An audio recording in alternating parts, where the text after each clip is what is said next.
Hi! ఈరోజు మా వంటింట్లో నేనేం చేస్తున్నానంటే, దొండకాయ ఉల్లికారం పెట్టి చేస్తున్నానండి. ఒక అర కేజీ లేత దొండకాయలను తీసుకున్నాను. తీసుకొని 2 వైపులా ముచ్చికలు ఉంటాయి కదా! సైడ్‌లు తీసి 2 వైపులా ఇలా ఘాట్లు పెట్టుకున్నాననమాట. పెట్టుకొని బాగా 2, 3 సార్లు కడుక్కోవాలి. చూడండి, నేను ఇందులో ఒకేసారి కడిగానని అనుకోకండి. వీడియో లాగ్ అయిపోతుందని లాస్ట్ టైం కడిగేటప్పుడే వీడియో తీస్తున్నాను.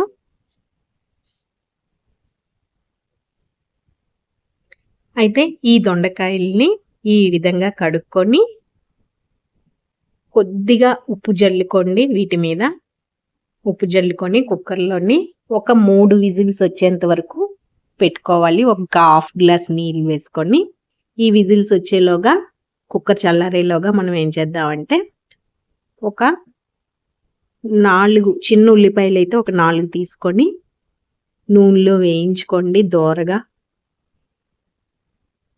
ఈ దొండకాయ ఉల్లికారం ఇలా చేసుకుంటే చాలా అంటే చాలా రుచిగా ఉంటుందండి. పూరి, చపాతీ, రైస్‌లోకి చాలా బావుంటుంది.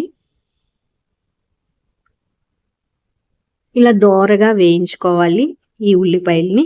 చూడండి, ఈ విధంగా వేగాక స్టవ్ ఆఫ్ చేసేయండి. ఆఫ్ చేసి ఇవి చల్లారంగానే మిక్సీ జార్‌లోకి తీసుకోండి.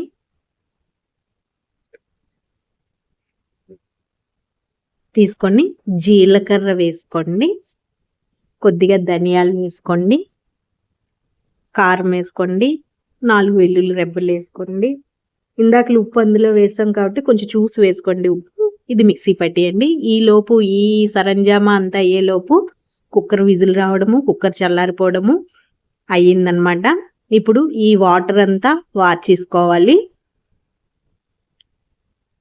వార్చేసుకొని మళ్ళీ బాళీ స్టవ్ మీద పెట్టుకొని ఆయిల్ వేసుకొని ఆవాలు, కొద్దిగా కరివేపాకు నూనెలో వేసుకొని వేయించుకోవాలి చిట్టపట్టలాడేంత వరకు. ఇప్పుడు ఉడికించుకున్న దొండకాయల్ని కూడా ఇందులో వేసి ఒకసారి కలపండి.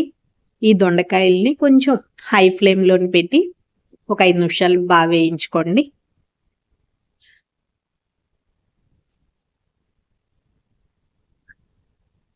ఇలా బాగా వేయించుకున్న తర్వాత కొద్దిగా పసుపు వేసుకోండి. మళ్ళీ ఒకసారి కలపండి.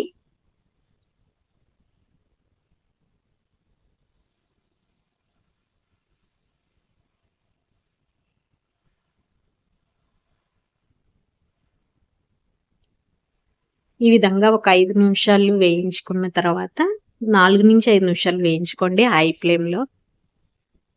ఇప్పుడు మనం మిక్సీ చేసి పెట్టుకున్నాం కదా! ఈ ఉల్లి మసాలాని ఈ వేగుతున్న దొండకాయల్లోని వేసేసుకోవాలి. ఇంకా వాటర్ ఏమి వేయక్కర్లేదండి. వేసుకొని కొద్దిగా గరం మసాలా వేయండి. టేస్ట్ చాలా బావుంటుంది. ఇంక నేను ధనియాల పొడి, జీలకర్ర పొడి వేయలేదు. ఎందుకంటే ఆల్రెడీ మిక్సీ చేశాను కాబట్టి ఇంకా ఇందులో వేయలేదు.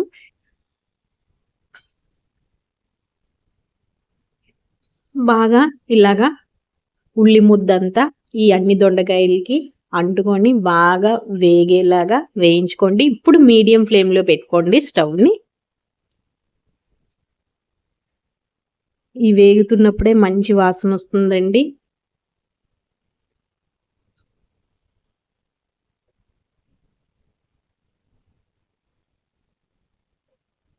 ఇలా వేయించేసుకోవాలి. చూడండి, వేగింది. ఇంకా నేను ఈ స్టేజ్‌లో ఉన్నప్పుడే ఒకసారి కలిపేసుకొని స్టవ్ అన్నది ఆపేస్తాను. ఒక 2 మినిట్స్ ఇలా కలిపేసి స్టవ్ ఆఫ్ చేస్తాననమాట. చూడండి ఎంత బాగా వచ్చిందో, చూస్తేనే తినాలని అనిపిస్తుంది కదండీ. ఇంకా స్టవ్ ఆఫ్ చేసి వేరే బౌల్‌లోకి ఈ మన ఉల్లి మసాలా దొండకాయని తీసుకుంటాను. చూడండి ఎంత బాగా వచ్చిందో. మరి ఇంత బాగా వచ్చింది కదా! మీ అమూల్యమైన లైక్ ఇవ్వండి. మా వంటిల్లు ఛానల్‌ని సబ్స్క్రైబ్ చేసుకోండి. మీరు కూడా ఒకసారి మీ వంటింట్లో ట్రై చేయండి. చాలా అంటే చాలా బావుంటుంది. చాలా రుచిగా ఉంటుంది. ఓకే. Thank you.